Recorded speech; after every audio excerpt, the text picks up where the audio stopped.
नमस्कार, आप सभी का इलाइट ग्लोबल न्यूज यूके में स्वागत है। शुरुआत करते हैं वैश्विक टॉप सुर्खियों के साथ। घातक मिसाइल हमले ने पोलैंड में यूक्रेन युद्ध की आशंका बढ़ा दी है। 8 महीने से अधिक समय पहले यूक्रेन पर आक्रमण के बाद से पोलैंड ने पड़ोसी देश और लाखों शरणार्थियों की सहायता की है, खास तौर पे उनकी पीड़ा को कम करने और शेष यूरोप में फैलने वाले युद्ध से बचाव में मदद करने के लिए। लेकिन मंगलवार को यूक्रेनी सीमा के पास एक पोलिश गांव में एक मिसाइल हमले में 2 लोगों की मौत हो गई, जिसने संघर्ष को घर ला दिया और एक ऐसे देश में जहां असुरक्षा की लंबे समय से दबी हुई भावना को जोड़ा, जहां द्वितीय विश्व युद्ध के विनाश को अच्छी तरह से याद किया जाता है।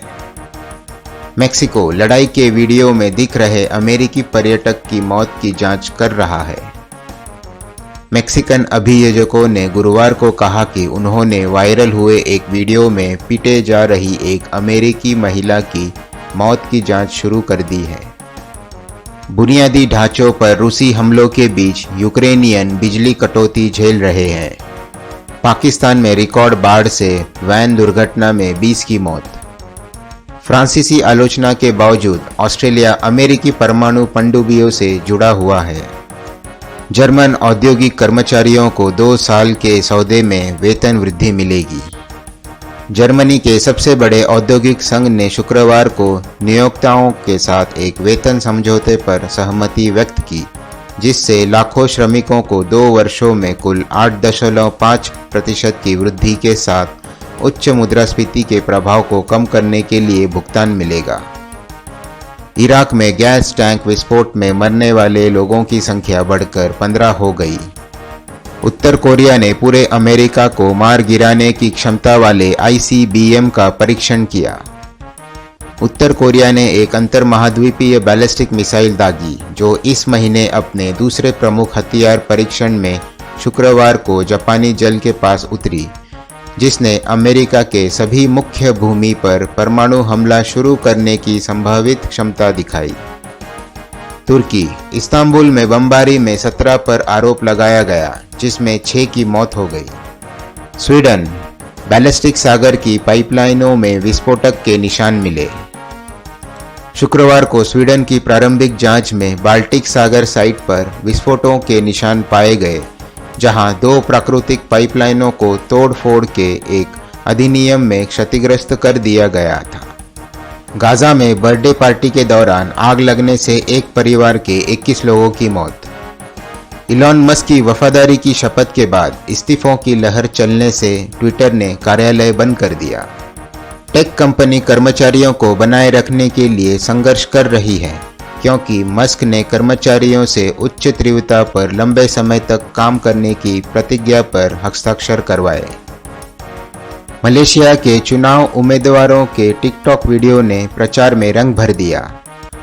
मलेशिया के 15वें आम चुनाव G15 के उम्मीदवारों ने टिकटॉक को खासकर युवाओं से समर्थन हासिल करने के एक मंच के रूप में इस्तेमाल किया। एंथोनी अल्विज ने उत्तर कोरिया के मिसाइल प्रक्षेपण की निंदा करने के लिए संयुक्त राष्ट्र की आपात बैठक बुलाई। COP27 यूरोपीय संघ जलवायु आपदाओं के बीच गरीब देशों की मदद के लिए हानि और क्षतिकोष के लिए सहमत हुई। यूके ने चेतावनी दी कि अपने आर्थिक लक्ष्यों की श्रृंखला के बाद दशकों तक कर पूर्व कोविड स्तरों पर वापस नहीं आएगा। स्कॉटलैंड में भारी बारिश के बाद बाढ़ से स्कूल बंद हो गए और यात्रा बाधित हुई। गेट्स फाउंडेशन ने अफ्रीका के लिए $7 अरब देने का वादा किया, क्योंकि यूक्रेन युद्ध ने दानकर्ताओं की नकदी को अन्यत्र भेज दिया। सरकार द्वारा प्रतिबंध हटाए जाने के बाद पाकिस्तान की फिल्म जॉयलैंड कुछ सिनेमाघरों में रिलीज हुई। एपेक शिखर सम्मेलन में प्रदर्शनकारियों की बैंकॉक पुलिस से झड़प।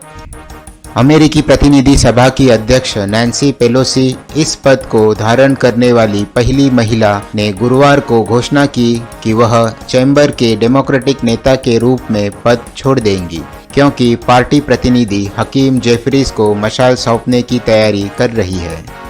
विवाद के साए में शुरू होने वाला कतार में अब तक का सबसे महंगा विश्व कप। चीन वैश्विक चिप सम्मेलन में अनुसंधान मुकुट लेने की यादी में अमेरिका से ऊपर। यह पहली बार है जब चीन ने सेमीकंडक्टर क्षेत्र में ओलंपिक माने जाने वाले international solid state secret conference द्वारा स्वीकार किए गए पत्रों में शीर्ष स्थान प्राप्त किया है। येन के कमजोर आयात खर्च के कारण जापान की मुद्रास्फीति 40 साल के उच्च स्तर पर पहुंच गई। चीन ऑस्ट्रेलिया संबंधों में सुधार के रूप में कंपनियां टेक्सटाइल में मजबूत व्यापार करेगी। मंगलवार से गुरुवार तक मेलबर्न में आयोजित China clothing textile accessories expo 2022 में अच्छी संख्या में मंगलवार से गुरुवार तक मेलबर्न में आयोजित China clothing textile accessories expo 2022 में अच्छी संख्या में सौदों पर हस्ताक्षर के साथ चीनी और ऑस्ट्रेलियाई कंपनी ने द्विपक्षीय व्यापार में एक प्रमुख क्षेत्र वस्त्र में सहयोग की एक मजबूत संभावना देखी।